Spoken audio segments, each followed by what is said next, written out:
So we should pop up some of the stuff like if I can pop up, find that poster, so some of these shows that you mentioned, I can bring. They're out there, man. That's what the internet is for. Yeah. What's up, everyone? Marzi Monazaire here with episode number 13 with media giant, Houston media giant, icon, Mr. Ruben. What's up, brother? Dominguez. Thanks for having me, man. Thank you for being here, man. Oh, it's my pleasure. Thank you so much for being here. My pleasure. People don't know it, but it is like extremely cold outside in Houston. And, yeah. My God, just coming in here. Thanks for taking the effort. It's like 111 today. Yeah. Man, thank you for being here. And it's my pleasure. Man, Ruben is a media giant in Houston, an icon, I would say. And he also is a brother, a friend, and fellow guitarist. That's right. So today we want to dive in, and I just want to literally get to know you a little bit better. Sure. And I want to know, basic stuff. Where did you grow up? Where were you born and all that? And the guitar, man. I want to get into the guitar. Yeah, we'll get into guitars for sure. So, absolutely. My parents were immigrants and fleeing the communists in the early 60s in Cuba. So one thing led to another. They needed a place to live, and the organizations were helping the people that were fleeing the island. So I ended up in Fort Worth, Texas. So I was born in Fort Worth, Texas, and kicked around there for a little while. My dad got a job in New York City. We went from Fort Worth to New York City. So formative years there. And in New York City in the 5th grade in the 70s, I remember a buddy of mine, John Lenahan, came to school because we had the day where you could bring an album and play it. You know, they would give you, it was Catholic school, so that was a big deal. And you could bring an album. And he brought Kiss Alive. Oh, to Catholic school. Yeah, man, that kind of blew my mind. You know, it's instant Kiss fan, you know. So was there till about 12 or 13, moved to Houston. My dad got another job here. High school here, been here ever since, you know. So junior high, you went here? The end of junior high and high school here, yeah. Okay, that's HISD, man, Sharpstown High School, you know. Okay, so, yeah. I survived. Those are very, very important years. Such 10 to 14. Yeah. You know. It wasn't too long after that I started hearing the legend of Marzi. Oh. The name started circulating, man. And I just kept hearing. It's amazing I never met you in person. We were probably at the same shows. Absolutely. We were probably at Cardi's at the same night. Oh, yeah. You know, seeing the same bands coming through, and it's weird because I would always hear about you from other musician friends, but we never met until kind of recently. Yeah, a few years back. Yeah. So Kiss Alive in New York, huh? It was crazy, man. What grade was this? Like 5th grade. 5th grade, so right? I don't know, 70. When did it come out? 75? 75? I'm not sure, but yeah, right around there. So that's a life changer. It was a complete life changer. And then, of course, you had to go get all the other albums and stuff like that. And, you know, you had your friends doing face paint for Halloween and stuff. Oh, yeah. All that craziness. And they had, like, you know, I'm an immigrant also, but I'm like, moved here, being born elsewhere. And I remember going to a friend's house, and I literally could not believe it. He had Kiss everything. Yeah. And then I looked at they had a catalog. You know, back in the day, you know, like catalog, it's like Sears catalog, and this Kiss had like a store in a catalog. And when I looked there, and they had like everything and anything you can imagine. Right. And I also played a Kiss pinball game at like a. Oh yeah. I remember seeing that. It was crazy. It just blew my mind. So I had already played a little guitar in New York. My mom was not big on rock, so wait, where did you get the guitar? My mom bought me a guitar. It was a classical, guitar, and I took classical guitar lessons, and you're learning to read and all of that. Oh, that's big. That's huge, man. Yeah, but I was no good at it, and I had one teacher actually tell my mom to just kind of save her money, that this really wasn't going anywhere. She bailed on me. But you were introduced to it. I was introduced to it, yeah, and I just never really became accomplished as a guitar player, but I like making noise on it, and I liked writing songs and doing that stuff. And then I went in high school here. Then like these kids were listening to like these punk bands, and I'm like, what is this?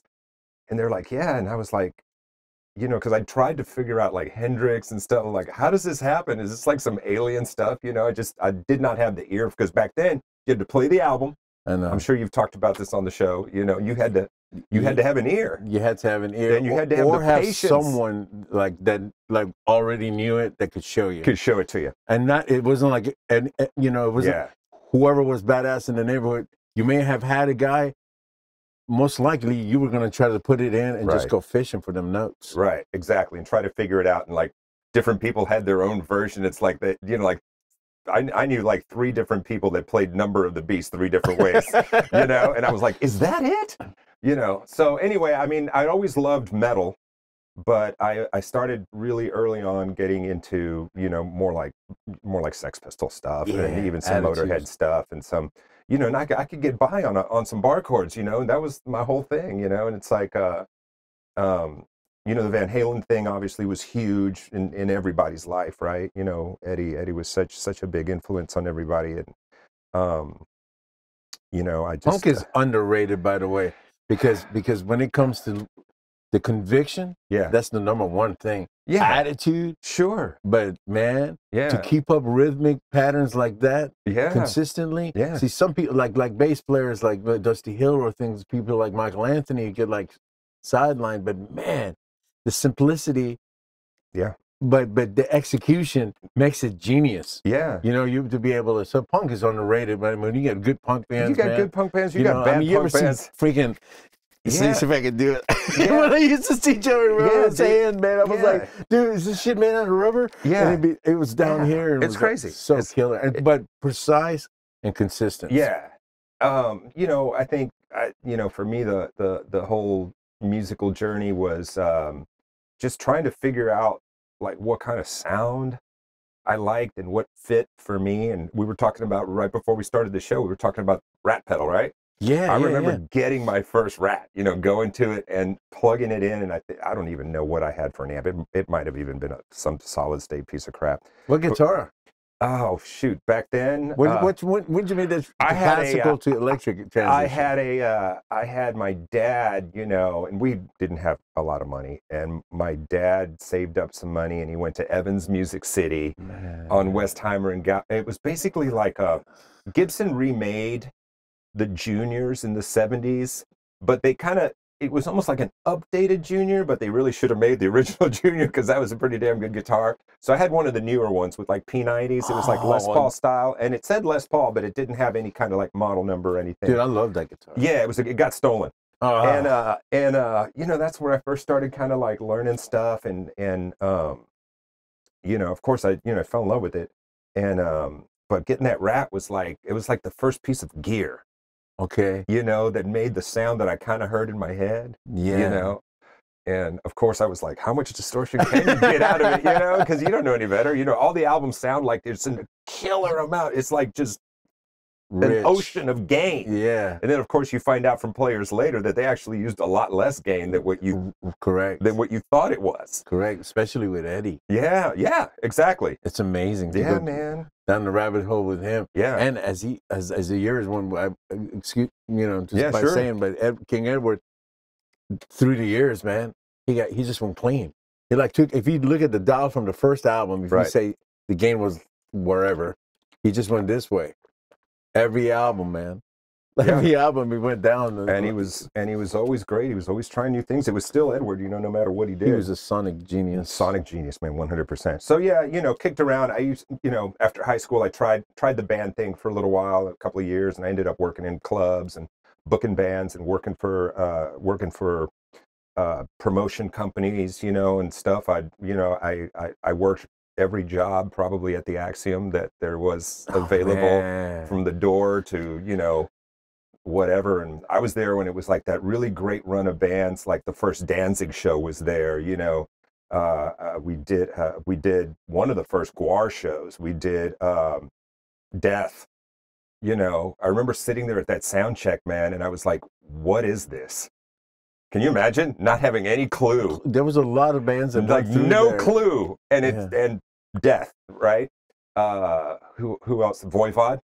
You know, I had heard the name, but I didn't know the music, and I remember watching that show, just mind blown. You know, and such a Piggy and Snake. You know, it was crazy. Such an intimate club. Oh, tiny. And we always had too many people in there. I mean, we were always way over the fire code. And you had a barefoot ninja as security. Sure. And you were sure to have a guy going through it with his motorcycle through the club one time a night. I saw everything in that club, but it was great. You know, and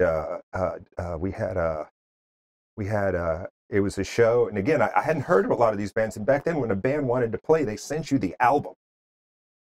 So I'd be up in JR's office, and he'd hand me an album. He goes, "You heard of these guys?" I'm like, "No." He's like, "Go listen to it. Let me know if you want to book that." You know, and we'd be like, "All right, you know, whatever." You know, I have the promo that Nirvana sent us, which is for Bleach. Did you guys book them? Yeah.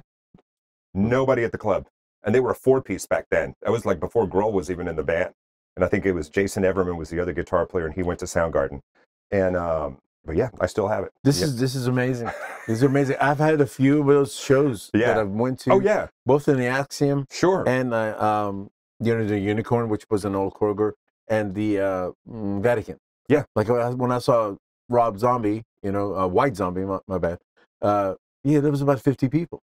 And when Pearl Jam played there was also, again, maybe 30, 40 people. Yeah, I know a couple of people that were at that show, but you know, Mr. Bungle they become legendary. Oh yeah. You know, didn't see that one, but you know. That was a thing that I had never seen before, which they had cleansed the crowd kind of. They kind of went and annoyed the people. Yeah. In the very beginning. They stood there and made noise for 10 minutes. Yeah. You were thinking, when are they going to start playing? People started leaving, and then they played the most insane show I've ever seen. I remember when that album came out, I had to listen to it a couple of times because I did not understand what was happening. At all. It was like the best thing that I had ever heard in my life. See, and that was the reaction. Some people I could not take it. I was like, thank you, God. Yeah. I was about to give up. Yeah. As far as everything, the way music was going. I liked grunge things, you know, obviously glam was like really, you know, not the thing. Grunge came and saved the day. I was a big Chris Cornell and Alice in Chains fan to this day, man. Yeah. You know, but I don't know. It was a great time, man, especially to see live music. I remember I saw Soundgarden at Fitzgerald's. It's like a Wednesday night. There was nobody there, man. I mean, it was like, a few people. Were you at the Unicorn show where it was like MTV was there and it was Soundgarden, Pearl Jam? Nope. And like, no, I didn't see that show. Kyler Laskus, you know, the poster artist, he did security at that show and was telling it was incredible. MTV aired it, I believe. It was. I've probably seen clips of the show. It was an amazing show. I was there. I remember it. On my way over here, you know what I was thinking about? You know, I was thinking about shows that you and me were probably at. Which one was the old Kroger? What was that? Unicorn. Unicorn. Correct. The Pantera show. Oh yeah. That the PA didn't work. Okay, I know a story. I know a backstory on that. Tell it, because I've told that story a million times. Yeah. Well, I found the skinny behind it. I found that the reason behind it was pure sabotage, is what had happened, but it seemed accidental at the time. Right. And so Pantera was like, you know, my favorite bands, you know, all of them were my best friends. I'm not sure who opened up. Dead Horse? Maybe. We didn't get there in time for the opener. We walked through the door 10 minutes before they went on. I think it was Dead Horse. That makes sense. It was sold out. It was incredible. It was like over 1,000 people probably. They came on and they started playing Domination, and it was unbelievable. Yeah. It was really like, you know, it was just like everything you wanted. Everything you wanted. Yep. And then all of a sudden, man, PA just goes out. Yeah. Like, whoop. Yeah. And you think to yourself, whatever, whatnot, you know, you're patient. And so they bring it back up and they start back up. Well, this happened again and again. And again, it was ridiculous. Yeah. To a point where the band turned the monitors around and then played, I want to say 2 or 3 songs, one of them being like Primal Concrete Sleds, proceeded to then destroy everything, you know, like. Well, I remember Phil just got fed up, you know, whatever he said. This is like, whatever he said. He goes, everybody should walk up to the front and get their money back. And then they walked off stage, man. And it's like, I remember everybody turning around and looking the other way. It's like the promoter probably just crapped himself. I feel bad for the promoter. Oh, yeah, 100%. The guy that the promoter had hired to do the PA system had personal beef with Philip. And he was doing that on purpose. Yeah, that's too bad. That show would have been horrible. You don't take your beef out on everybody and screw 1,000 people. Yeah. That was a sad one. And it was disappointing. Hot. It was hot, but that's they were unmatched. Yeah. Oh, I was so disappointed, man. I've been waiting for so long to see that show. That's the only time I saw him. That's it.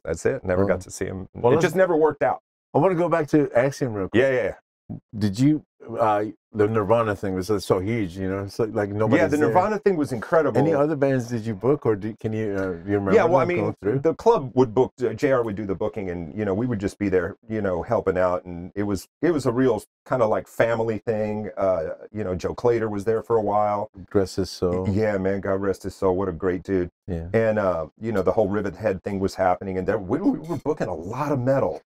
We booked this French band. I can't remember their name. They had this one name.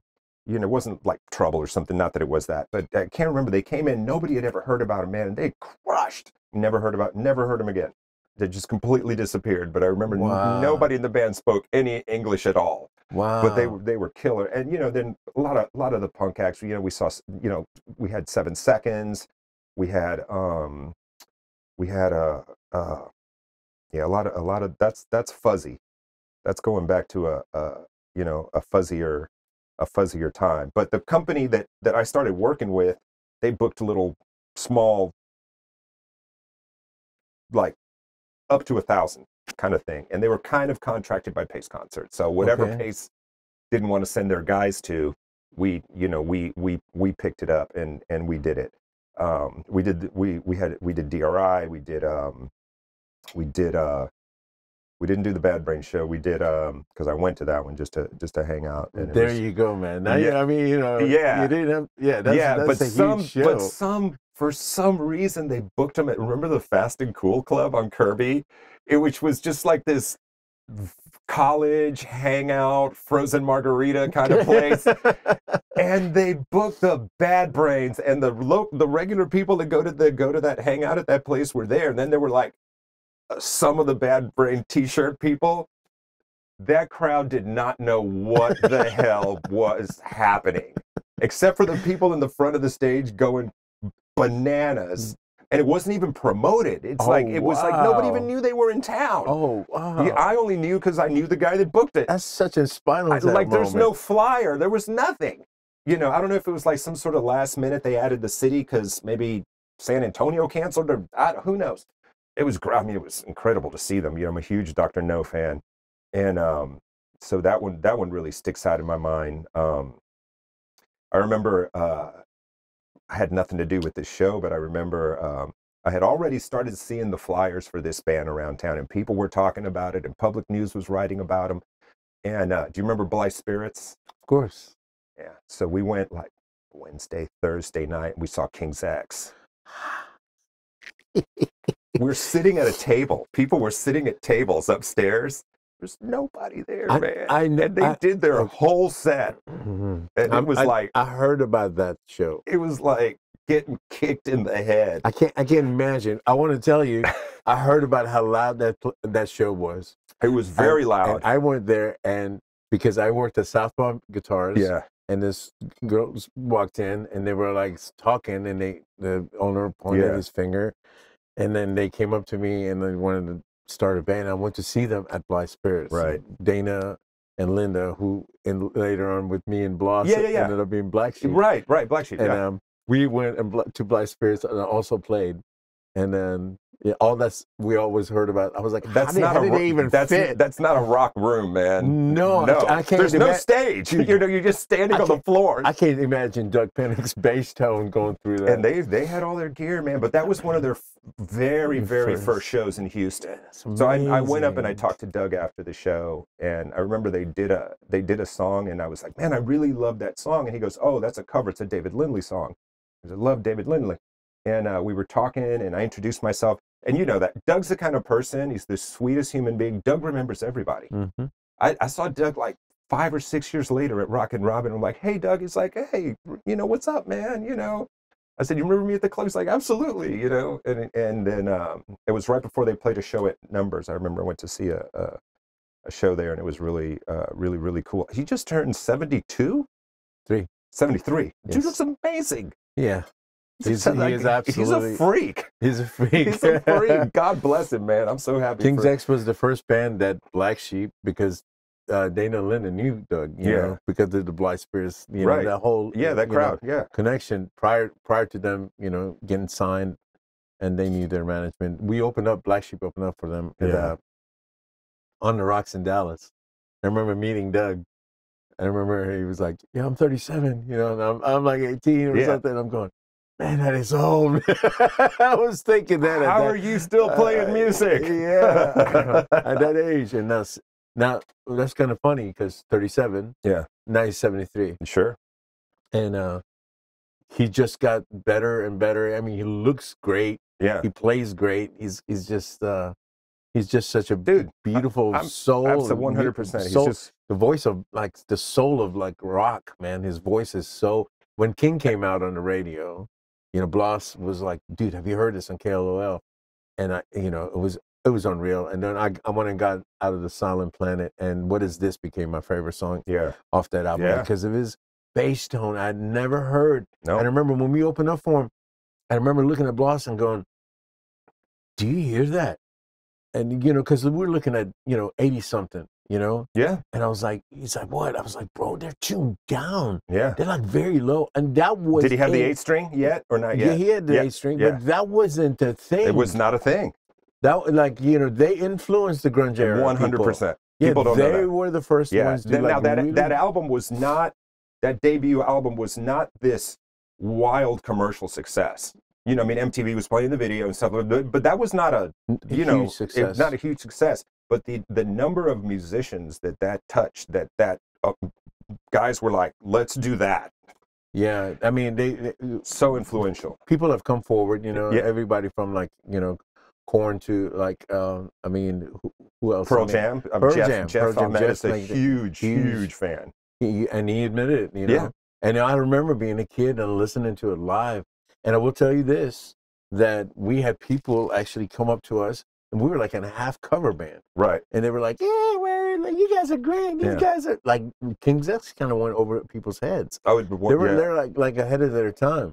Totally. And it's unfortunate because as they were ahead of their time, they kept missing, you know, they missed the great success bands that were having, like Jackal.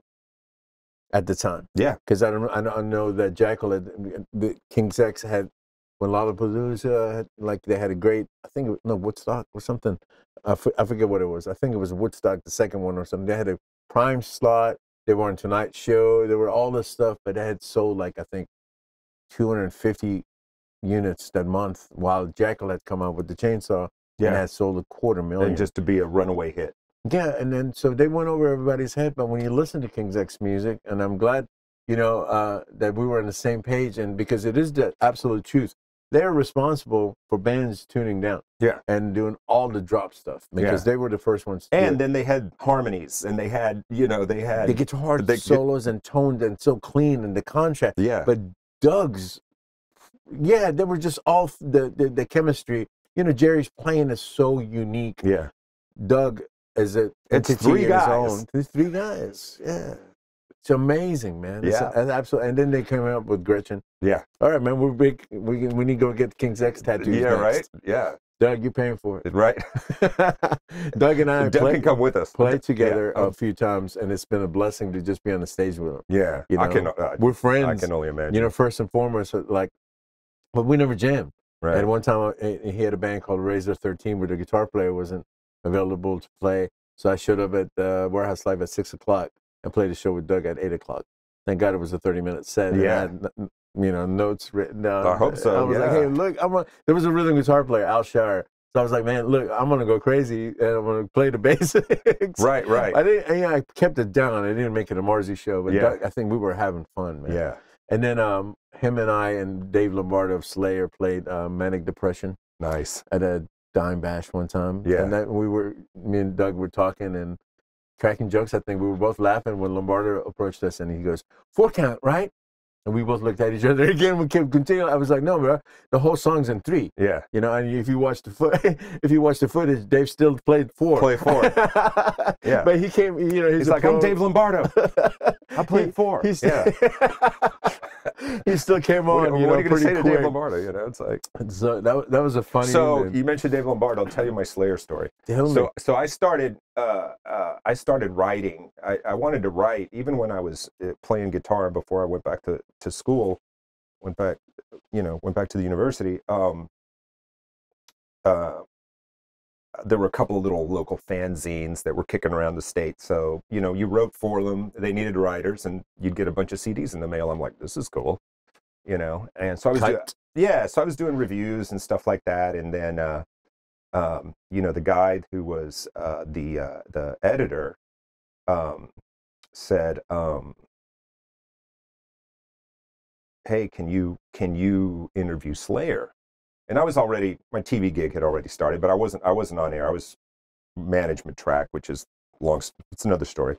But yeah, I didn't want to do anything on camera or anything like that. I was not interested in it. And, but I thought, well, I can go get the interview. I can also take one of the cameramen from here. He'll shoot it for me. And, maybe we can put it on the internet, whatever. I had no idea. MySpace was big at the time. I'm like, man, this could be a video for MySpace. So we send in the email or whatever, and they send, yeah, okay, be there for, right after sound check. You've got 10 minutes with Kerry King. All right, great. It was the Slayer Manson tour. Oh, wow. Yeah, so Astro Arena. Right. So we show up, and they take us to the but backstage, but where the bands would eat, where they had the table set up and everything. And they were like, okay, you guys are right here. And then the tables were over there, and there's a door over there. And all of a sudden, here comes through, and it's, in the full thing. He's got the glasses on and the whole thing. And I just remember saying, it's like, I was fine. I was super excited to do it until he walked up. And I was so nervous. And I was like, because I wanted to rattle off a bunch of questions about, gear and, what kind of picks are you using? I don't know, just stupid stuff. And, but, we talked about the new album. We talked about the tour and stuff like that. And he was kind of very short kind of questions at first, answers. But once he knew that I actually was a fan, and and I knew the catalog, and he kind of like warmed up a bit. And I mean, we ended up talking about everything from snakes to tattoos. He's a nice guy. He was great. Yeah, he was super cool. And there was this great quote at the time about the new album that had come out. I can't remember which. It might have been God Hates Us All. I don't even remember. But which I think is overlooked in their catalog. That's Absolutely. A slamming album. First one with Paul Bostock. It's a slamming album. Oh, dude. Yeah. The production. It's slamming. I love it. Yeah, I really like it. And I asked him. I said, tell me if I'm correct, because I heard a quote that someone asked you, what would you say the new Slayer album sounds like? And he goes, like the last effing Slayer record. Like, what do you think? We're Slayer. We do that. Yeah, he goes, yep. Well. He chuckled a little bit. So yeah, that was one of the first like music interviews that I did, and then I just kept trying to figure out ways to meet my favorite guitar players and interview them. That's so awesome, man. That is so under awesome. the guise of journalism. So who else have you? When I was writing for the zines, it was this zine out of DC, and a guy that I knew I'd played in a kind of hardcore band with, he'd moved to DC, and he started this zine. So if anybody was coming through town, he'd look at a tour schedule and he'd go, hey, can you go get this group? And it was the first Rage Against the Machine tour in Houston. It was Rage Against the Machine. The opening act was Stanford Prison Experiment. The middle band was Quicksand, and the headliner was Rage. Wow, man. So he goes, so my friend John sends me the email. He goes, or postcard or phone call. I don't even know what it was back then. He goes, all right, man, you got Zach De La Rocha. You got him right before sound check. They'll meet you around out back at the bus. So I'm there. I've got my little micro cassette recorder, and there's a couple. I think there's somebody there from like Public News, or maybe it was Houston Press at the time. I have no idea. We're standing there, and the tour manager comes out and he goes, yeah, you guys the interview people or whatever he said. And I said, yeah, we're here. Yeah. And I said, me too. He goes, all right. He goes back in the bus, and we're standing there. 5 minutes later, so the door opens, it's Zach De La Rocha. And he goes, hey guys, listen, I know you all came out here for an interview, but I'm I'm not ready to do interviews right now. I've got some other things happening, of course, with the band. And he started talking about some project he was doing for like literacy and all this stuff. And he almost gave the interview right there, but he said, I don't, you know, I'm just not, you know, I hope you guys understand. I'm just not ready to do an interview, you know, at this time. And we were like, all right, cool. You know, what, respect, you know, no problem. Door closes. So I'm like, all right, I'm just going to go watch the show and review it for the thing. And it's at the Tower Theater. So nice. I'm like, I think it was like right after Stanford. Yeah, it was right after Stanford, right before Quicksand. So I go into the bathroom and I'm standing at the urinal. Dude walks up next to me. So, you know, use the urinal. So I'm just, you know, kind of give the, you know, the bathroom nod. It's Tom Morello, you know, and I'm like, oh, so I'm like, hurry up, you know, flush, you know, and I go outside and I got my recorder with me. And I'm going to get him right outside of the bathroom, you know. It's like, so he comes walking out. Hey, man, you know, this is who I am and stuff. I'm here. I was supposed to interview Zach. He's not doing it. Can I have a minute? He goes, yeah, man, come on, let's do this. Oh, nice. And it was really loud. I said, we got to find someplace quiet. He goes, let's go outside. So we walked out the club. Everybody was already in the club. And there used to be a Metro bus station, little covered thing with the bench. And we just sat there. And I held the microphone up to him. And that's what, and he talked forever, man. Outside he was in front of the tower. Yeah, sitting right on Westheimer, sitting on, he was great. He was wonderful. You know, it was really cool. Awesome, he didn't know me from a hole in the wall, you know, and they were already on their way to being one of the hottest bands. And they became the most buzzed about band. So he was very cool, made me an instant fan. I already liked the band, but it made me an instant fan of him as a person. And, you know, the way, you know how people conduct their business. You know, yeah, you've met way more famous people than I have, but, you know, sometimes it doesn't always go the way you think it's going to go. You know, sometimes you meet that one person that's really not that great, but you know. But I give everybody credit. I say anybody can have a bad day. I've met some people when I was very young, you know, in odd places where I've looked up to them so much. But, you know, I was underage. It was an after-hours party. It was at a topless club. I wasn't even supposed to be there. And I found my idol, and I walked up to him, and he was, like, staring at this girl, you know. And I was like, excuse me, sir. You know, like that. I was, like, tripping. Right. And then he looked down, and I was like, and I'd met him before when I was like 12. And I was like, it was me, the guy, blah, blah, blah. And he was like, yeah. And he just brushed me off and he looked back at the girl. And I was like such a young kid thinking like, it's all about guitar, man. Yeah. You know, but you know. Maybe not at that moment. There were other news. There were other headlines happening at the time. Man, it was just like, you know, I guess, I don't know. I'm just a freak on guitar. And like, you know, I don't know. It just kind of like such a fanatical person about it that like, nothing could come before it, you know. I thought you think like everyone's like you know, like you know, super nerd, and you thought I thought he was gonna stop everything. You go, oh wow, you know, right. Yeah. What amp do you play? Yeah, he's like, man, I'm looking at titties. Yeah. Should put that on a t-shirt.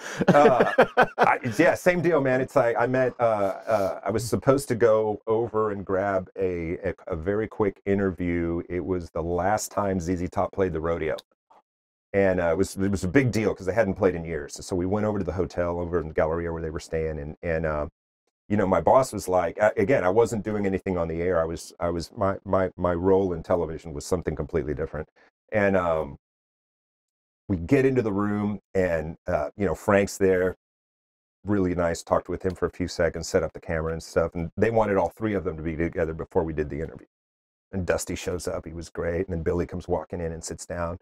And I wanted to ask those questions, you know. It's like, so, you know, Billy, what guitars are you going to play at the show? You know, what are you bringing out? You know, and you know, is Pearly Gates here? Can I see it? You know, that kind of stuff. You know, you just dumb stuff that to nerd out on. But you know, they kept it really. I mean, they're pros. You know, they've been doing this for a million years, and they were all about playing the show and the rodeo and what it means, its history, da da da da da. They were really great, but you know, I didn't get to ask any nerdy question. I bumped into him a couple of times since then, but you know, still never. I would think he's probably bored of like having that conversation though. I don't know. You know, I'm not sure. He's always been consistently like the same. Every time, I don't know him personally, right. But I have happened to, like, run into Billy G, like I want to tell you, in front of Tower, there's a light on Westheimer, and I was sitting there because I was too young to get into an Eric Johnson show. Yeah. At some club. And me and my friend Wayne Halen, rest in peace, were in his Chevelle, and I was really bummed out, man. And we were sitting at the light right there, and I looked over, and it's like, not much traffic. Right. And there was a Mercedes top down. Yeah. The Reverend was sitting there, and he had his wife, the blonde lady. Yeah. At the time, or whatever. Maybe. Did he have like the little fishing hat on? No, this is a long time. He may have or not, but it was like a record. And I just immediately said, Reverend G, what are you doing? Yeah. He goes, oh, we're just, like cruising or something. And he goes, what are you doing? And I was like, I went to see Eric. They wouldn't let me in. My sob story, He goes, oh, man, that sucks. Yeah. Have a good night. And he just drove off. And then Wayne said, you know him? I said, no. He goes, you sound like y'all knew each other. Yeah. And that was because of Billy. Yeah. Because every time you met him, he almost like acts like he knows you. Yeah, yeah. For sure. It's funny that you said about the convertible. We were, my wife, girlfriend at the time, my wife now, but we were going to go, we had tickets for Eric Johnson at Rockefellers. And we're standing outside, and this black Mercedes convertible pulls up to the front. There's no parking right there. Parks the car and he walks in. It's Billy Gibbons, just left it right there. That's I'm like, that's Billy Gibbons. So and my wife was like, who? Like, season top, pay attention. And we went in. It was a killer set. Oh my God. Amazing. That's so awesome. Yeah, man. That's so awesome. It was the only time I saw Eric Johnson.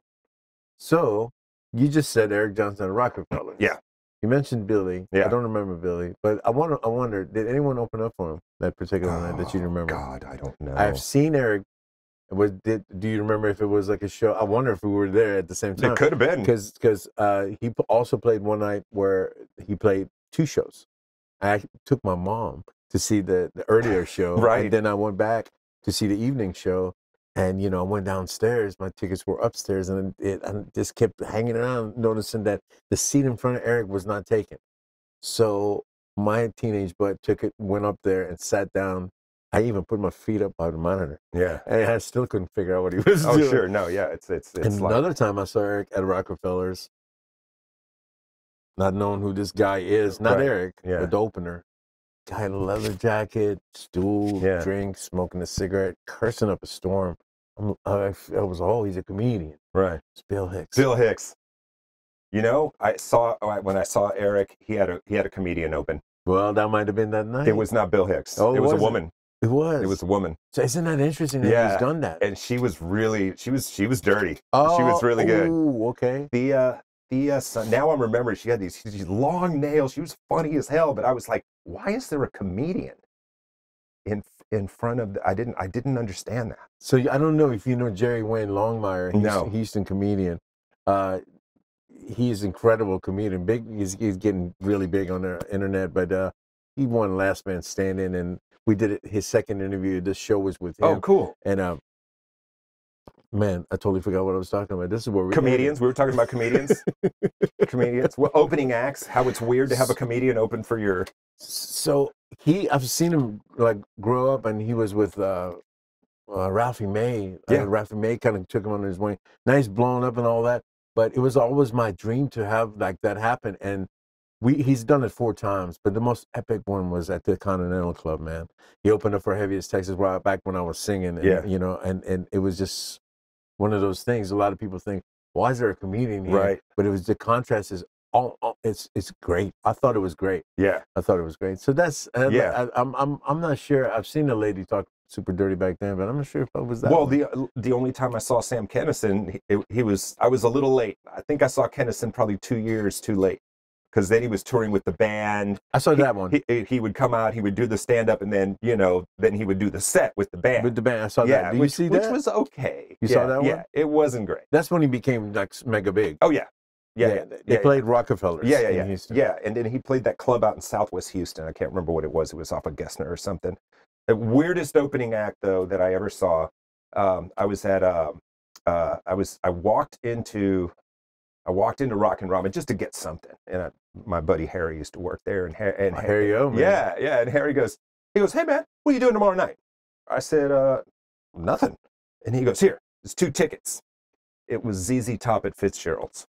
Because they had I know. Antenna was the album, and they wanted to do a little tune-up at Fitzgerald's. Yeah, and it was, you know, two free tickets. So I go to the show. That's so amazing. So I go to the show. You know, you bump into every, you know, Outlaw Dave. I run into Outlaw Dave, like the first person that I see out on the, you know, out on the balcony. It was I mean, there was a lot of people there, and all of a sudden, the music in the club changed.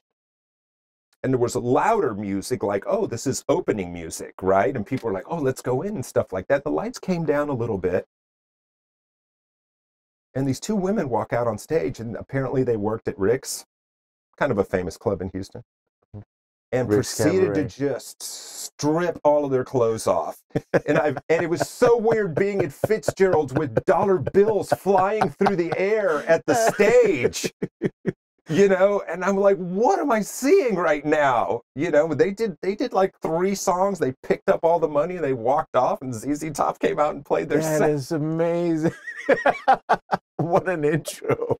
That is a strange intro. Free tickets. Is so ZZ Top. Free tickets to see ZZ Top and 2 strippers. That is amazing. Yeah, wow. I've never, you know, I know that show is iconic, but I never heard about the intro. I'm telling you, man, I could not wrap my head around what I was seeing, especially in Fitzgerald's. I'd been in that club a million times, you know, and I was like, what is this? That's an intimate setting. The first time I actually ever saw Breathless was Ted Nugent's Scream Dream tour. He had probably brought a Rick's cabaret dancer, and came out on stage. She came on stage without anything, and I was like, you know, a little boy, you know, I had never seen him before. Yeah, it can be shocking.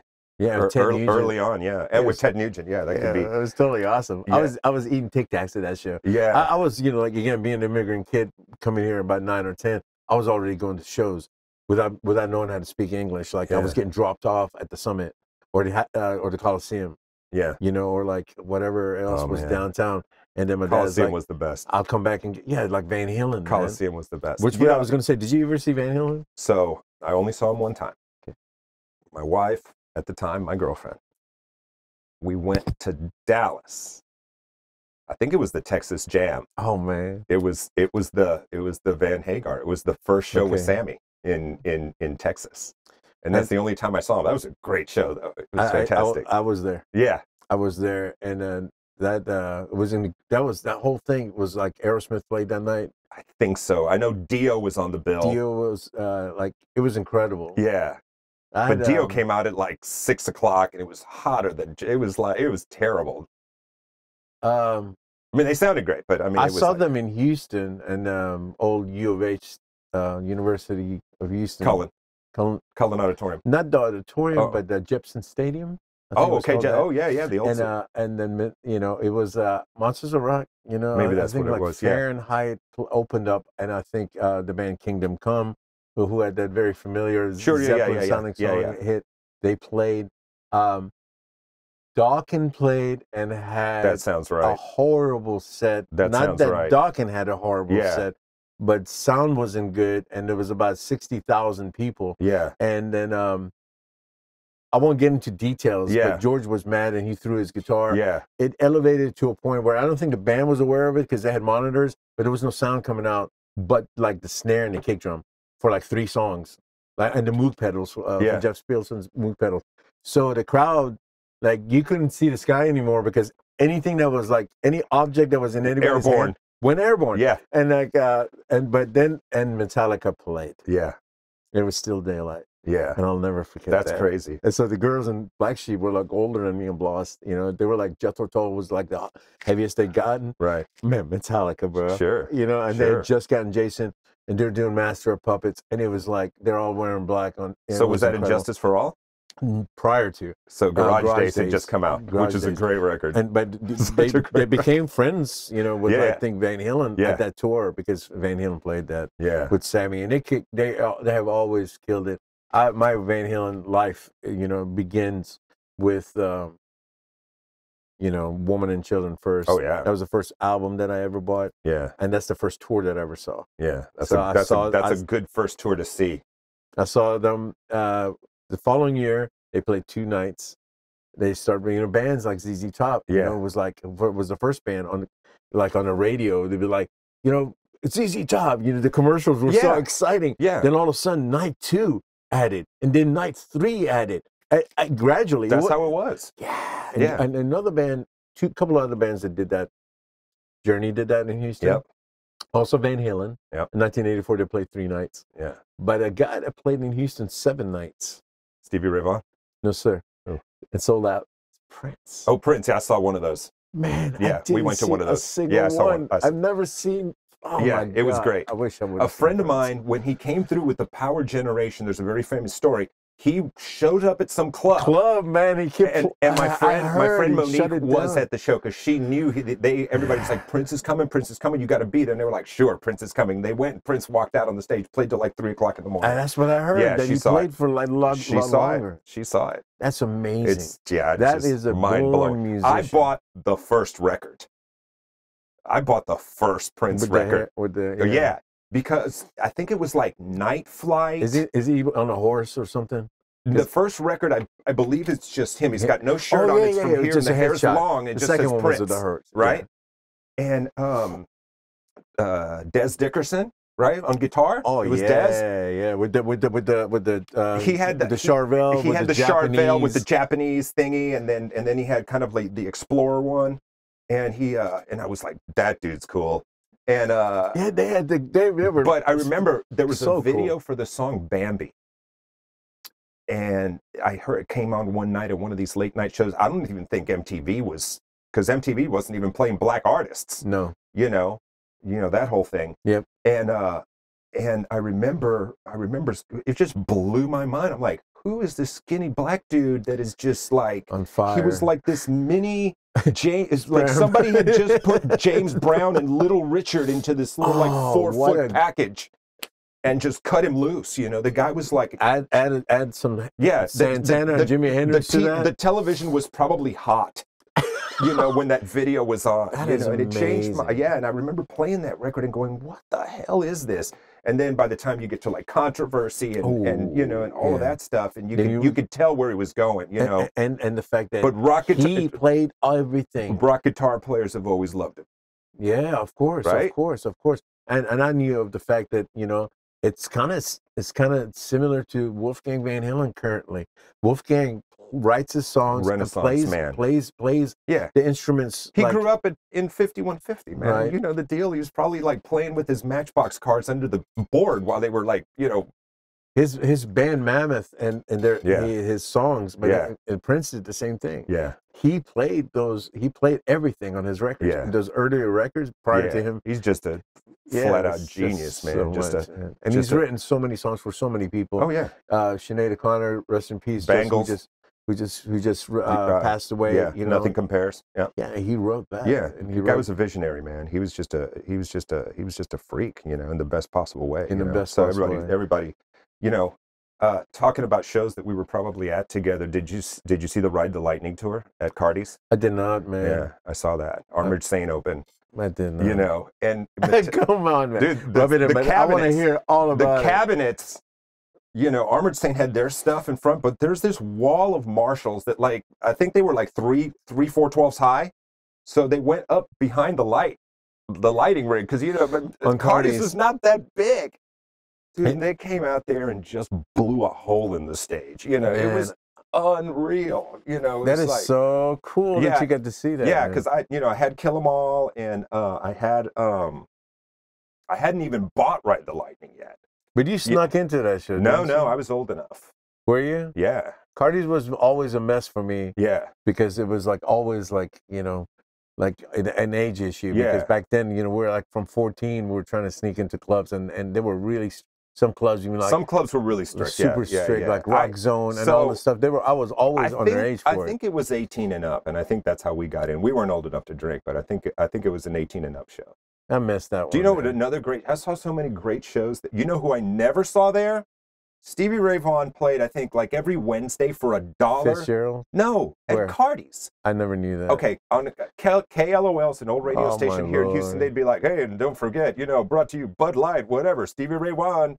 For $1 tonight at Cardi's. He did a run at Cardi's like I feel like it was like a Wednesday night. And I don't even think Texas Flood had dropped. No. I mean, because he didn't. made residency almost because I remember Fitzgerald's. Because I remember hearing maybe just buying Texas Flood, and then Let's Dance came out. You know, the Bowie thing, and he plays the solo right in the middle of. Let's Dance came out first. First, and then because I don't know about you, but I was the kid that read every rock and roll magazine. I don't care if it was Hit Parade or Cream, Spin. Didn't matter. Musician and guitar magazines were like the. And I was in it, so I was already reading about this guy, and then the story of David Bowie, and then Texas Flood dropped. Correct. And then he was not playing for $1 anymore. I didn't see him until Couldn't Stand the Weather, and he played the Music Hall. I was there. Yeah. Okay, so then that's the one and only time I saw him. I was there, and if I'm not mistaken, because I've seen him a couple of times there. Was it a New Year's Eve gig? No. Okay, was it? So I've seen Stevie Ray 8 times. Yeah. And 3 of those were consecutive New Year's Eve gigs. Yeah. One of them was in Houston, I want to say Music Hall, and he had another Houston legend opening up for him, and I forget Willie Dixon. I forget his name. I'm just be naming someone. I forget the guy's name. But he had another Texan, a Houstonian blues cat opening up for him. But yeah, he also changed my life. I mean, it wasn't like Lightning Hopkins, right? It wasn't Lightning Hopkins. No, dead by then, maybe. No. Had passed. I wish I would have seen someone like that. Brown used to play in Houston a lot. Who knows? It was probably somebody very cool. But I did see him on the river in Austin, where the Fabulous Thunderbirds opened up. Yeah. And then not Albert King, but who's the cat that plays the left-handed V? That's Albert King. That is Albert King played the lefty. The lefty V. Freddie King was the. Actually, it was Freddie King. He played the V. No, Albert King. Okay, Albert King. I'm getting it all mixed up. Get your 3. But he played that 3 Kings. And I remember Stevie Ray came out and gave him a certificate. He was a Texan now, and it was like such a cool thing. And they all jammed. Yeah, that was a really cool show, man. Yeah. And then Stevie is another guy that I've seen up close, like Eric Johnson, like fire shoots out when they play. Yeah, man. It's hard to explain. I'm glad I got to see him when I got to see him, because sometimes you've seen some shows I wish I would have been there, like Metallica. What else did you see at Cardi's? We went on a night to see a band that it's like, what are we going to do? Let's go to Cardi's. And I think this band had a video that maybe ran once or twice late at night. It wasn't a thing, so I kind of had heard the song. So I'm like, yeah, let's go. This guitar player is supposed to be pretty good. It was Vandenberg. Oh, man. Yeah, so we walked in there, the band was just Vandenberg. He hadn't done the White Snake thing yet. Man, and he had this long white hair. The ladies were very, very, very enamored of Adrian Vandenberg's particular style, Such a killer guitar player. And he just walked out there and just melted faces, man. And they were super melodic, though, very melodic. Very melodic. I saw Michael Schenker at Cardi's. I think it was MSG. I saw that show at Cardi's. Wow. Yeah, and I saw Frank Marino. Oh, really? Yeah, I know people that saw Frank Marino. I saw Steve Morris there. Just Steve Morris, or was it Dregs? Or no, Introduction. Yeah, that was his band. And it's that one I gotta mention something about that, because Rob Morgenstein, who went to Winger afterwards. Sure. Bloss is like my best friend. You know, for those who don't know Bloss and I grew up together. He went and played drums for Slaughter. Yep. Then he was a blue man, and currently he is a Trans-Siberian Orchestra. Yeah. And Bloss was a very quiet and shy kid, but I guess Rod had came out to the crowd, and Bloss was like, really excited him to happen to meet him, and he goes, "I'm gonna make it one day, man. I'm gonna be there." It was something like that, like a kid, Yeah. And so if Slaughter becomes really big, right? Kiss comes to town, and it's Slaughter and Winger. And I was thinking, man, we were kids at that show, and you told this drummer that you were gonna and there you go, get big, and it happened. There he was, and it happened. Yeah, it couldn't happen to a better person. Yeah, Bloss is still, my best friend. I'm lucky to have come to America. Same deal. Have met him. I was always aware of him. It's like another one of those dudes you heard about all the time. I never got to meet him though. Yeah, I mean Sharpstown also, man. I taught a guy in Sharpstown, and I played his talent show. I'm sure you did. His name was Juan. You were on the talent show circuit for a minute. Dude, that's so Remember funny. you telling me that story? My friend Frank Villegas said Marzi Montezeri's HISD tour, because I would get called, from like Eisenhower. And they're like, "Can you play Eruption?" That's what they would say. They actually would say, like, we heard something, like Van Halen-ish, like you can play Van Halen, whatever. The Eruption part or whatever would be my. Like, after, I would always go like, what songs y'all playing? And always like cover songs. Yeah. Then I'd be cool with it. Yeah. I mean, like the Fix and stuff like that. Man, sure. I like that band, like Honeymoon Suite. We played those songs, and Sammy Hagar and like all these other songs. But my requirement was, hey, I'm going to get to guitar solo because, bro, I'm in high school. Yeah. I know if I went and went, wham, with my guitar, you know, smiling like Eddie and stuff like that, I was going to pick up a couple of chicks. Yeah, you know? Sure. So that was my main intention. Sure. Studio audience going crazy. This is awesome. They broke in. I know. Oh, man. Oh. All right. Let me get them out real quick. That's cool. That's so funny. A few moments later. That is so awesome, man. So the guitar player for Stanford was Morello's roommate. Because I asked him about the Telecaster. I'm like, because in my mind, the tones on Rage, that first album's that blue Telecaster, and he plays on the rhythm pickup, which is, the Tele, unless you're some Nashville chicken picker, that is by far the worst pickup on a guitar of all time. Correct. Correct. And here he's dropping Killing in the Name of. Yeah. On that thing. And I asked him about him, like, he goes, I wanted to do something different, and everybody plays that, so I wanted to do this, and I'm like, he was absolutely different. Good pick. Clean. Attitude, brand. Yeah. The weird DJ scratchy things with the whammy pedal. With the whammy pedal, right? Yeah, he did it really well, man. Yeah, Morello's. Man, that's. I mean, that's one of those Saturday night. If I'm on YouTube, I always end up going down the Rage rabbit hole. I just love all those live shows. That Mexico City show's nuts. And I just love that stuff. I got to check that one out. Yeah, I love that stuff. I like to do the same, man. I got my monitors kicking, so I feel like I'm like at the show. Yeah, I got my nice headphones on, because my wife will be like, turn that down. She does not embrace the rock like I do. It's like, it's crazy. So me and guys I used to play in a band with a million years ago, we're doing that Emos reunion, on Saturday. And it was funny because I was talking to Eric about it. This is going to air this Sunday, so when you watch this, last night... It'll be over. Yeah, it'll be over. And but Emos was such an iconic club in Houston. He was sweet to ask us to do it. 2 nights, 7 bands each night. And then but I asked him, I said, how could you possibly be the only club that never had a cover charge? And all of these bands came through there. He was like, it was just supposed to be a bar. But there was a stage in the corner. I mean, the place was already there. Nirvana played there too, I think. I don't know. Maybe they could have. But so he goes, he was a big fan of I can't remember, I think it was like Kildos or something. He goes, so I had friends in this band, and I said, when you come through Houston, I want you to play my club. He goes, and I paid him out of my pocket, but it was just supposed to be for me. But everybody that was there had such a great time. He goes, it just turned into, we were the place that never covered. There was never a cover charge. And I remember one night, I was like, a friend of mine was bartending there. And he said, hey, calls me on the phone. He goes, hey, are you coming, like, I think it was like Friday night or something. Are you coming Friday night? And I said, yeah, probably. What's going on? He goes, dude, get here early. Helmet's playing. Oh, man. On that little stage at Emos. I'm like, and the Strap It On was out, and I had it. You had the album, so you were familiar with it. Oh yeah, I had the album. Man, what a band to see, and that's go down there, and it's like this is the stage is like right there, and it was this, and it's like they literally just like tore the skin off your face.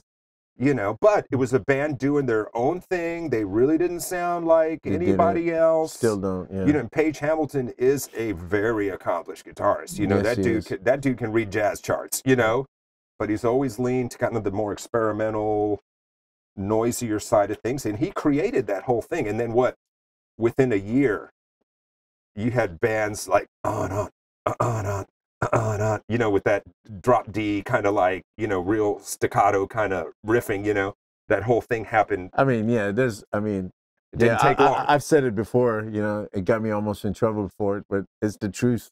I mean, yeah. That's straight up. Phil took it and put it in Pantera, and he actually played it for the dude in the helmet on the bus, and he got upset and walked out because it's literally the same riff, you know. It's a good riff. It's a good riff. It's a great riff. Just put it in a different key, you'll be fine. You know, yeah, man. That stage was so crazy. I was playing in a band, a little local band, and we opened for the Melvins one night on that little stage. You know, and I was standing, and were there 3 bands? I don't even remember. No, we played our set. I run to the bathroom because I'd had like 4 beers. And I come back, I get another beer, and I'm right by the cigarette machine in the corner, you know, and I'm posted up. I'm getting ready because I want to be kind of close to the stage. And, you know, and look next to me, Buzz is standing next to me, and he's like, I'm like, oh, hey, you glad to meet? Yeah, man, big fan. You know, I mean, these are like the best bands at the best times of their lives. I want to say like Bullhead had just come out, and I had it, and I bought it, and I was so excited for the show. And he comes over, and I was like, man, just great record. I'm really excited about seeing you. He say, oh, thanks, man. He goes, you guys were pretty good. And I was like, oh, thanks a lot. You know, we were not, but he was very, very kind to say. And you're just musical history. Like, I'm just going down with you from just the buzz. We were listening to all the same. We were listening to all the same beginning things. To witness it. Man. Yeah, like Ride the Lightning. Yeah, I mean, that's the album. Kind of like, you know, Kill 'Em All. Kind of like wasn't my thing. Because the first thing somebody played it for me was like, they were like, I was living in Bastrop, and somebody played it for me. It was like, first thing I heard was Kirk Hammett's solo, which I'm like Eddie Van Halen and Randy Rhoads. So when I hear this, you're like, I'm not thinking, I'm like, man, this guy's terrible. That's the first thing, and the production was like really low. So it just kind of went over my head. Right. I didn't get it. Yeah. Ride the Lightning comes out. Yeah. And then by the time they put out the next album, Master's my album. Master's is genius. Master is my album. Yeah. Now, if you look at the Metallica set list, because you know they always post them on Insta, you know, on the Metallica thing, and it's like, yeah, you're gonna get Master, and you're gonna get they'll do 2 songs from, but Ride the Lightning, they'll do 5 songs off of Ride the Lightning, you know, and so because I guess what people more associate, not the hits, but you know, and I'm not talking about once we get into Justice. You know, I'm talking about the early, the first what 4, first you 4. know, that's you first know, 3. and I love, you know, I love Garage Days. I think they've always been so smart with their covers. When they covered Whiskey in the Jar, I mean, it's perfect. It is. They have been very clever with it. They even done Bob Seger. They've done it well. James is something else. They did that when they did the 2 Misfits songs, when they did kind of the, you know, Green Hell and I love that. It's beautiful, man. That album to me, man, it's so raw. They're loose. It's so raw, but the production on it is like perfect. It's great. Because it kind of like sounds like they're in a garage. That's exactly but like with clean production. Yeah. It's like you know, it's got that vibe. Yeah. I mean, I was aware of the Misfits, but I didn't go back and listen to the Misfits until Metallica, you know, their whole thing with that. Same. Yeah. I didn't know. I said I would see the Misfit thing. Then I went and found out who they were, and I kind of went back to Metallica's Misfit version. Yeah, I made a really heavier core. So, man, this has been so interesting. I wonder when did the transition come for you to be, you know, such a figure on, you know, like, you know, in the media world? Yeah, I'm not. If you know, for anybody watching this, and you're, you know, using a couple of words there that were way over the top. You know, it's like I hold the microphone and I talk on TV. It's you pretty much have a great following, and you're very loved in the community. I do features. I do restaurant reports, entertainment stuff, you know, different things like that. No, when did you get with Fox? For the record, this is the local Fox affiliate. Local Fox. I couldn't want anybody getting it wrong. Yeah, local Fox affiliate here in Houston. And, Channel 2-6. Right. They were. I was in management, you know, because I got married and I put the music stuff I'm not going to do that anymore like I was doing it. You're doing it this Saturday, though. Yeah, and I needed a job, and I had some school that I'd taken, and I put it all together, and I finished. I put 2 years straight together, and 2.5, and I finished, and I was in broadcasting, and I've always run into a couple of people that for whatever reason in my life were really good to me and said, hey, don't go here, go here. And it's just people that ended up in my path. I tell people, it's like, I didn't really have that much to do with it. I just got really lucky. And when the opportunity came to do something in front of the camera, I didn't want to do it. I kept telling, and they kept putting me in different spots. They were like, no, just do that. It'll be great. And I had a news director who's had this really great vision. And she was, not that putting me on there was her great vision, but she also had a kind of like this weird sense of humor. And I think she liked putting me on television because it was kind of awkward because it made her laugh, and then it's just, that'll be hilarious. We had a web show that they were promoting, and we were trying to do a show on the internet. Will it even work? Which was like 15, 16 years ago now. Wow. And it did work. And we won an Emmy. And then they canceled it because they had to start a 5 o'clock show. So they put me on. I was the guy that just filled different holes, and then I would go back to my normal job, and I was happy. But then I started doing covering entertainment for Fox. So I was like flying out to New York or to LA for when our new shows would premiere, and they get the cast and crew together for the launch. And that's cool because it's me doing what you and me are doing now. I'm just talking to you, and we're having a good time and shooting it, Your content is so vast, and because I'm a fan, and I follow you, and I watch everything every day, and it's so awesome. Yeah, because it's all over the place, from the food to the music. Yeah, and since I didn't come up as a traditional reporter, I kind of get to do what I like to do, so I enjoy it. And again, it's just been the people that have, on our management team have always been really wonderful to me. So. That's that story, but awesome. It's been a blessing. It's like I can't complain about anything. Yeah, and I've come by the studio one time there. Yeah. You did the Facebook Live with me when we were doing that. Oh, it's so much fun. It was my series on the most interesting people in Houston. You were one of the first names that popped into my head. I brought merch. Yeah, I think we spent the whole time going through the merch because I have so much merch. It's time to promote. These are the new shirts. Like shirts, belt buckles, like little mini guitars. Hey, look, man, you got to be a shameless self-promoter out there. You got to hustle in the streets. I had hat sauce, which is heavy as Texas. You did have a hot sauce. Well, I call it hat sauce. Oh, it was hat sauce. Okay. It had okay, hat sauce. I got you. Yeah. I was like, that was a strange interview. Picante. But you had the Priestess, you had the white one. I did. Yeah. But it was in the Solar case. And I saw the logo, and I was like, hey, and you're like, hey, I can't talk about I wonder which one I brought. It was a Washburn. It was the Washburn. Oh, okay. Yeah. Okay. I remember clearly. So tell me, guitar-wise, what are you playing now? Because I've seen your new guitar. Yeah, you're gonna. This is probably a very un-Marsy guitar, but I have a new Fender Telecaster Ultra. Bro, I love guitar. So I love tellies. It's the congratulations. It's the white one with the black binding. That is beautiful. But I pulled that out of there, and you have to put the hot rail in it. You have to. You can't. I'm gonna get a picture of it. I just can't do anything with a normal telly pickup. It's like I'm not. So you get a hot rail. It's got a hot rail in it. So yeah. And then you kept the rhythm pickup the same. Yeah, I kept the rhythm pickup the same, and then that goes into my EVH 5150 pedal. That thing is incredible. I love it. I think it's wildly underrated, man. I mean, it's like the Metal Zone. People think that thing just does metal or whatever, and I mean, I have the gain on like 3.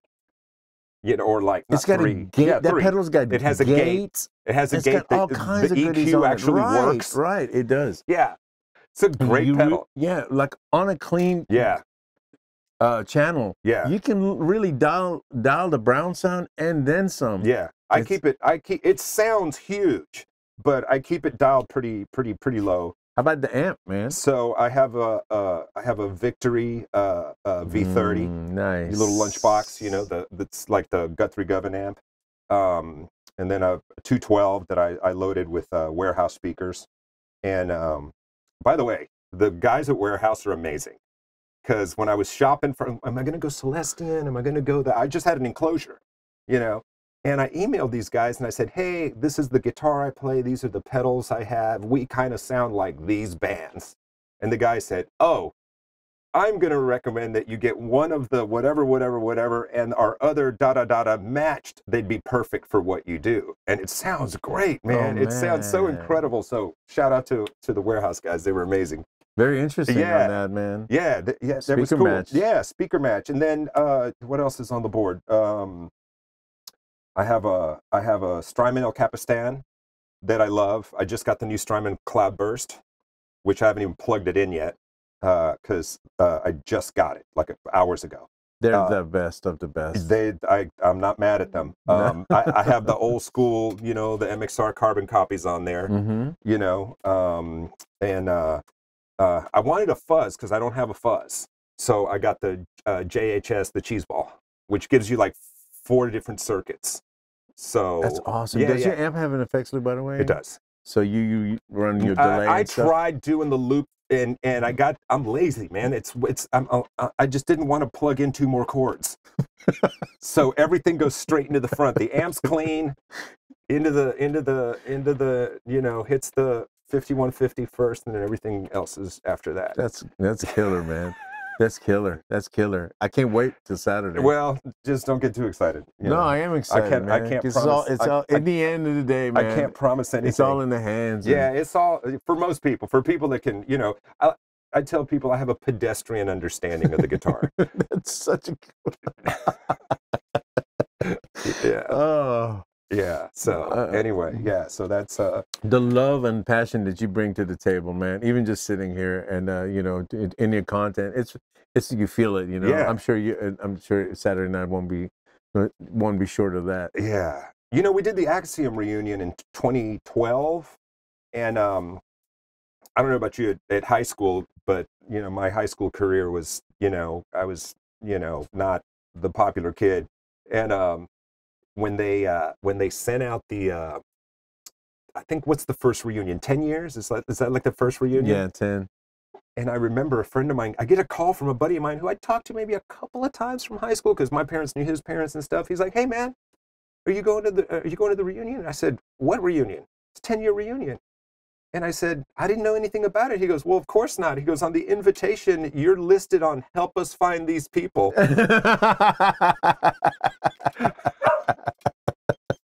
I think on the back or something, like, if you know where these people are, like, you know, let's, you know. And your name was on one of them. Yeah, yeah. So did you go? No. But I remember years later, you know, and I walked into this Axiom reunion. It was the 30th, 25th, 20. I don't even know what it was. And I talked to JR. I knew it was happening, and he said, "Can you guys get the band together and play?" I said, "Yeah, we'll play."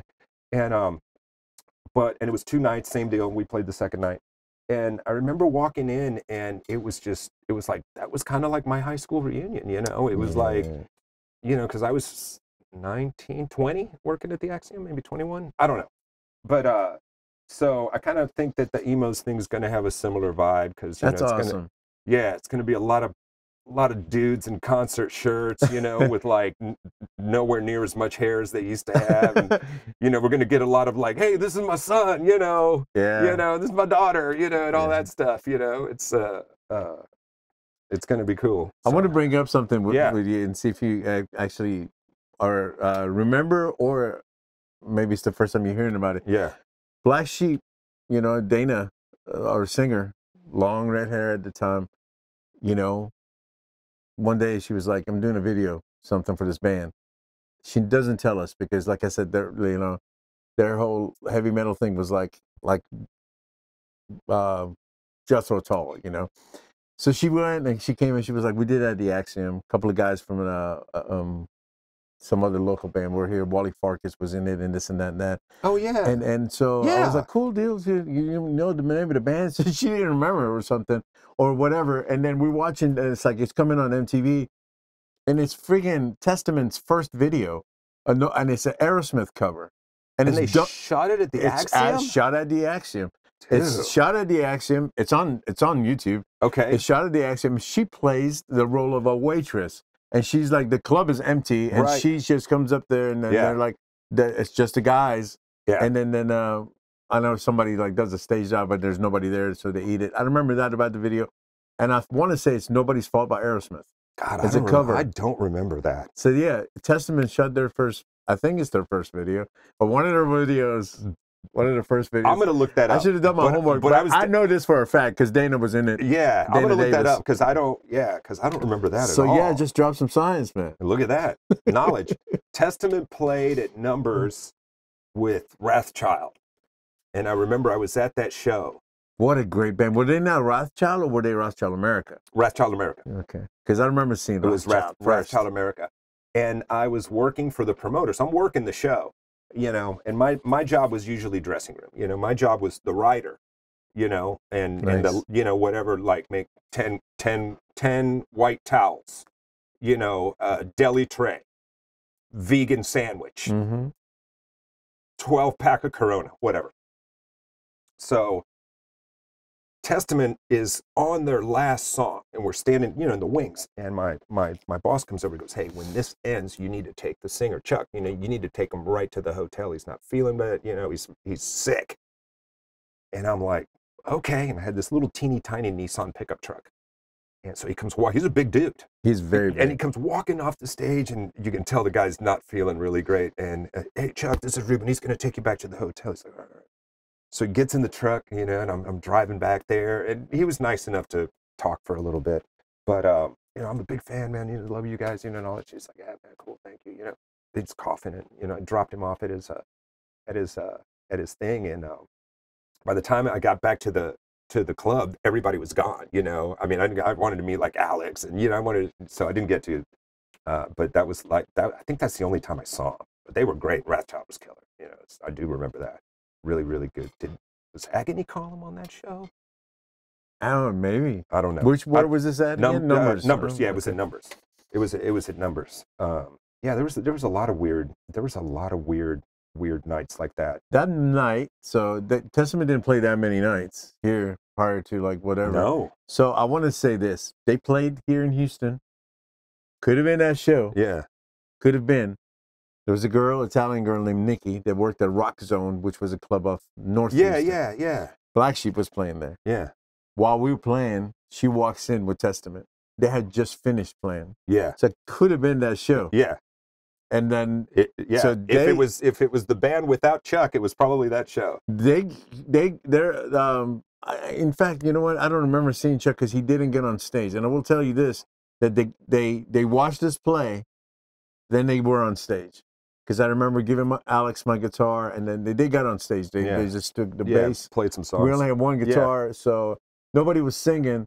But like Alex was doing like Hot for Teacher, and the drummer was doing the intro to Rock and Roll by Zeppelin. Yeah. And the bass player was doing like Dazed and Confused. And they would switch, like they were like really wasted, man. And so they never played a song. And then Alex broke a string. And I had like a backup. I had like 3 guitars with me. I took up my backup Strat. Yeah. He broke up a string on the Robin. I gave him the second guitar, and then they played again. And then he was like really going crazy, and he broke another string. I was like, I have only one guitar left, and we get like 2 songs. Yeah. Get off. Yeah. Yeah. So then we saw each other.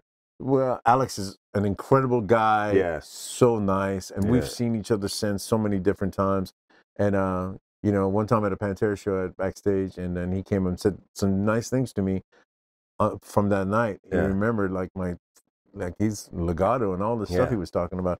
So, and since then we've seen each other in like, I think Czech Republic at a festival. You know, we were the only 2 dudes in catering. Was that on the Exhorter tour? Correct. Yeah. Yeah, they were playing. What did you tell me the story about the mayor in Belgium? Who was the mayor? The one guy who was hanging out with you guys. So Alcatraz Festival is really unique. They have the best catering I've ever, like ever been to.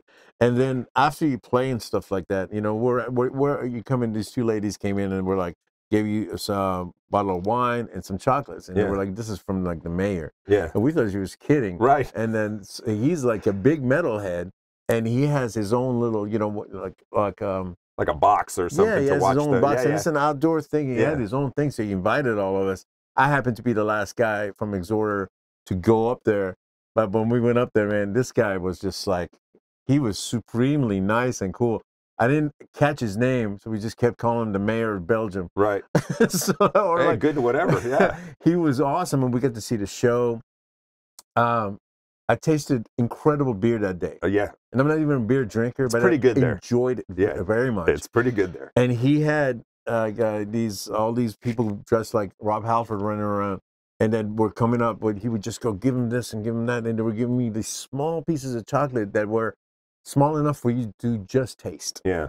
And I had this chocolate experience and chocolate and beer experience watching these bands. There you go, with the mayor of Belgium.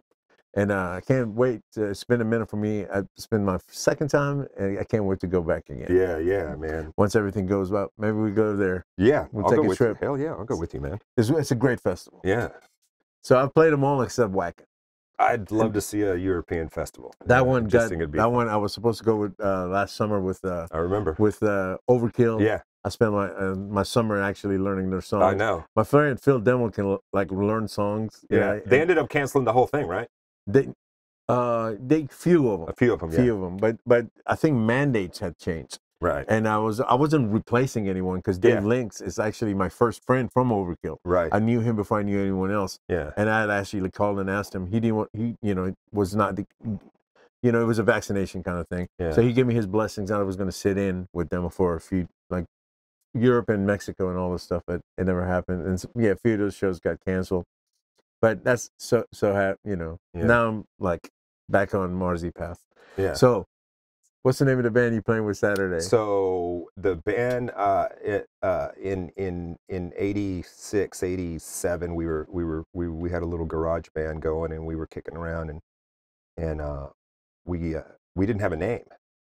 And our bass player was sitting at home, and he was watching it was like a Godzilla marathon. Because we had like the band house where everybody crashed at. That's awesome. Dave was on the couch.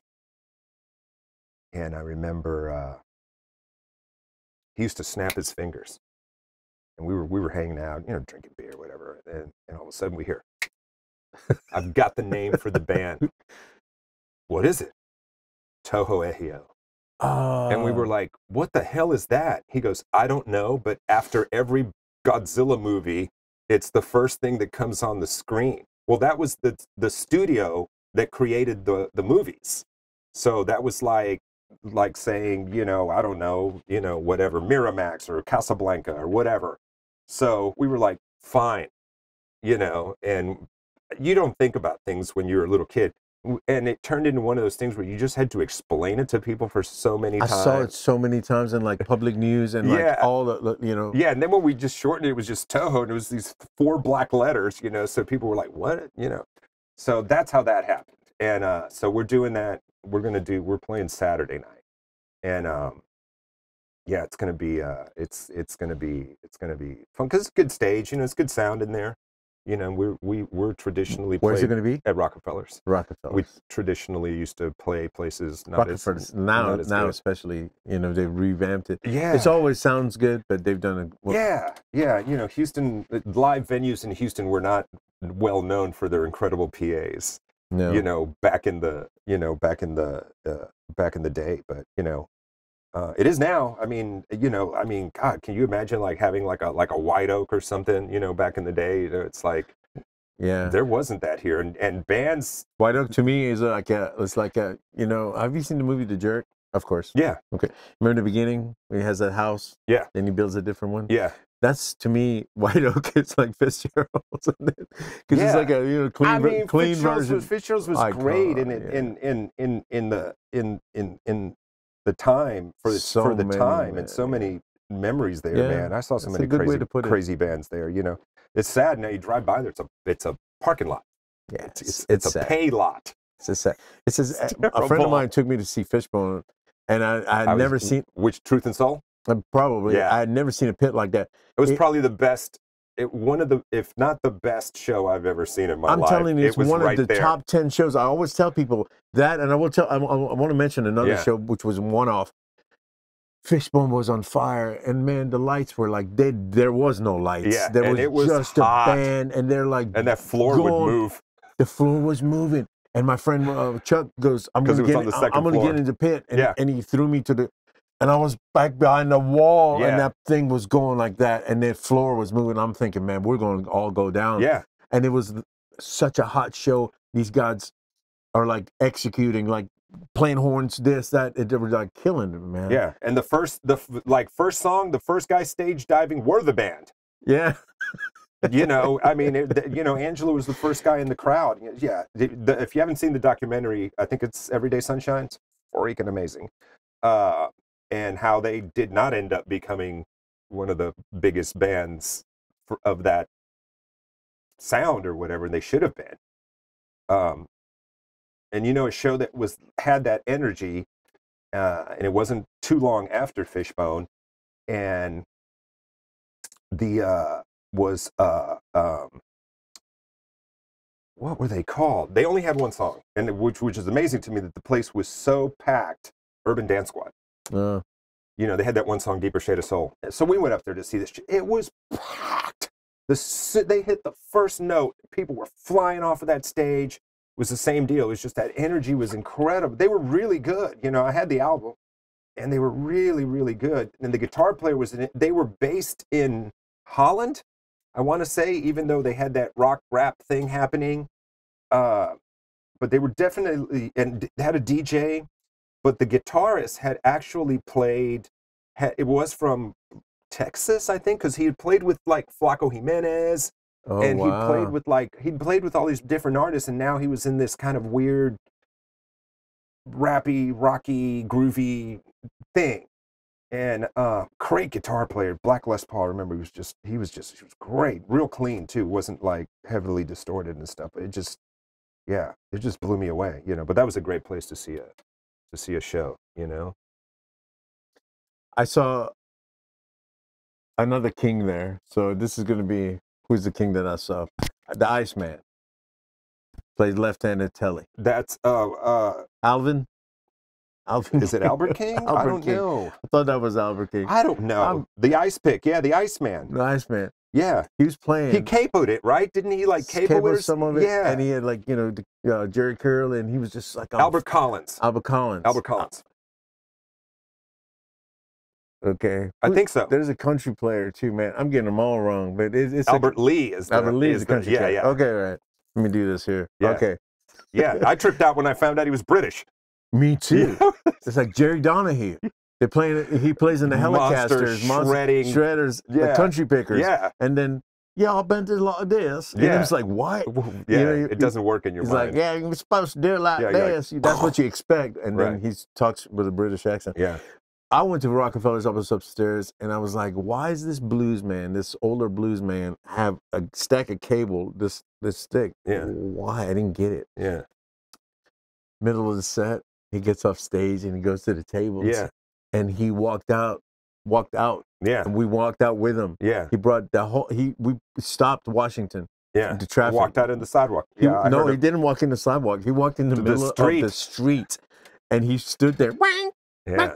And we all went out. It was awesome. The cars weren't running. I mean, today probably cars would run you over. Yeah. But that time it was chill, man. It was like a moment with the dude, with the Iceman. Yeah. Can't remember his name, man.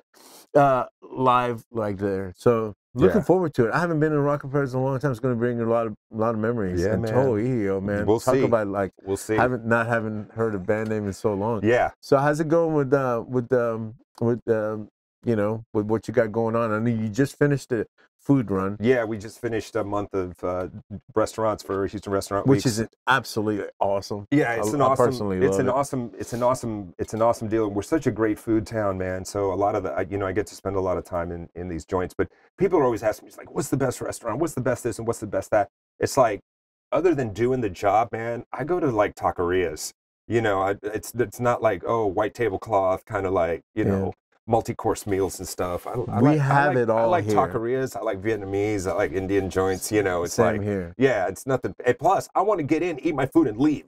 I don't want to wait for and now the soup course or whatever. The cheese plate. It's like I'm impatient. But when you do have the Greek experience, when you do have some time to sit down, the 5-course meals will always hit hard, man. Yeah. Yeah. Once a year. Once a year. I'll have enough.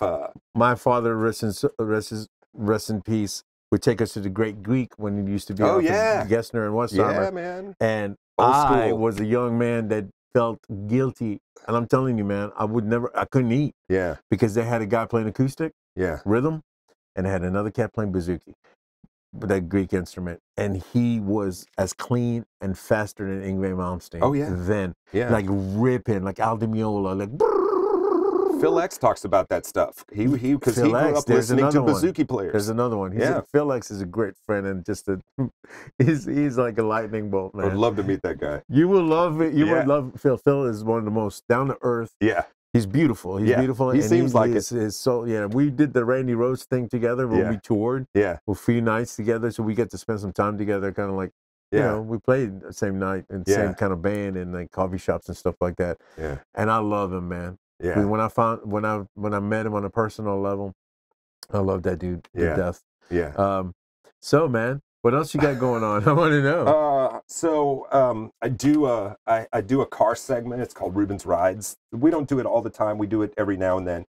For the viewers that are not familiar, where can they find all this? So it's at Fox 26 Ruben on all the social platforms, and then it's I do the morning show on Fox 26 locally, 8 and 9 a.m.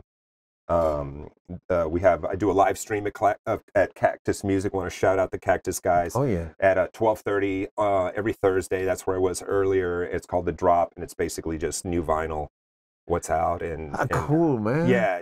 It's a lot of fun, man. What a Houston gem! That place, yeah, man. It's and they do live shows on the stage. They're always free. St. Arnold sends a keg of beer.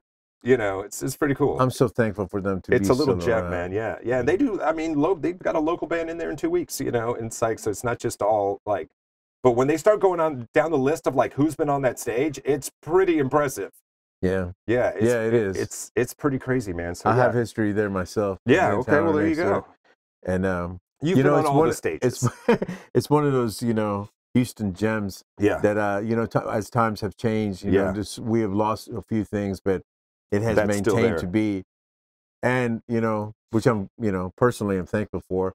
I see you as the same way, as a personality that has lasted throughout these times and that has seen so much and been able to share it with the rest of us. Yeah, and I remember when, and this, man, and this happened to you. I mean, let's say playing in Black Sheep and stuff, and other people that were in bands and stuff. Like if a band started getting kind of good, what's the first thing they did? Leave Houston, because it's like nothing was going to happen for you here. If you were a chef, if you were a writer, you wanted to act, whatever, you had to leave Houston. Yeah, Bloss left and got with you had Slaughter in Vegas. Yeah. There were no like A&R people at Fitzgerald's on a Wednesday night, just like, are we going to find the next? Yeah, it's true. You know what I mean? I even had to leave, man. I went to New Orleans to get with Superjoint. It was not a thing here.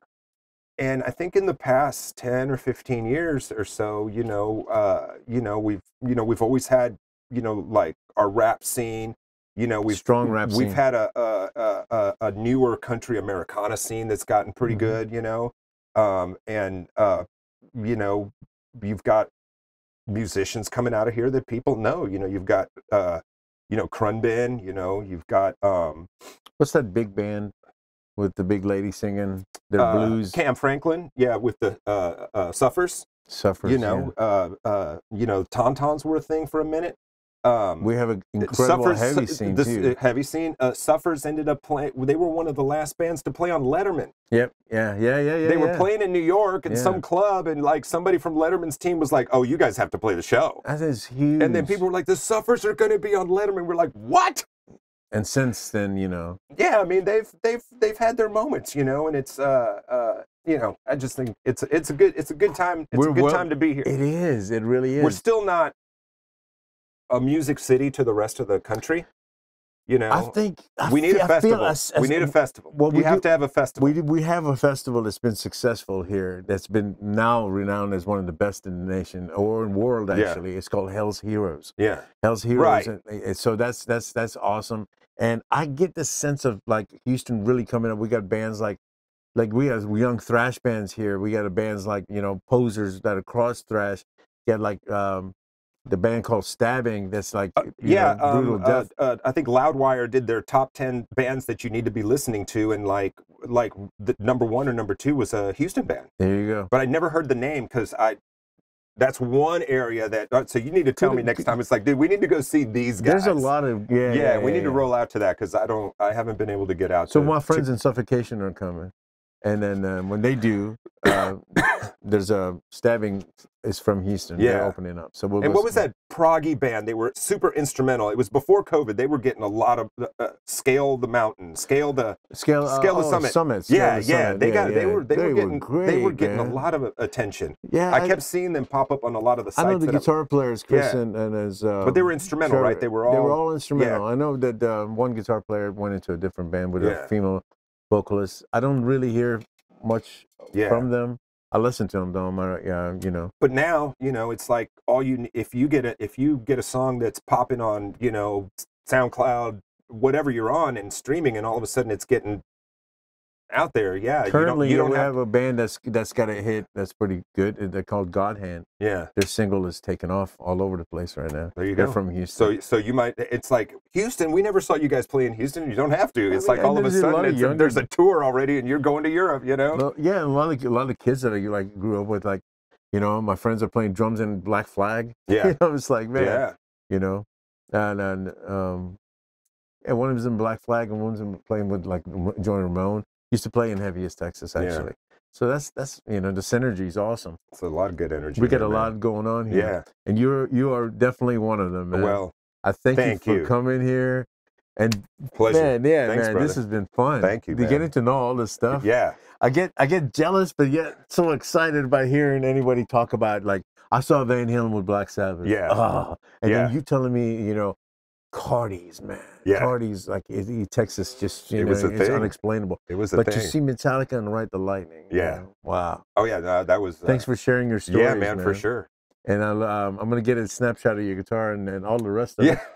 I'll send use that. I'll send it to you on my little thing. I'll send it to you. And Ruben, look forward to seeing you Saturday. Thanks, man. Thanks again. We're going to catch some shows together. Yeah, we definitely need to. All right. Thank you again for being here, man. Thank you. And my catchphrase is right there in the middle with about 11-inch beard. I'll explain it later.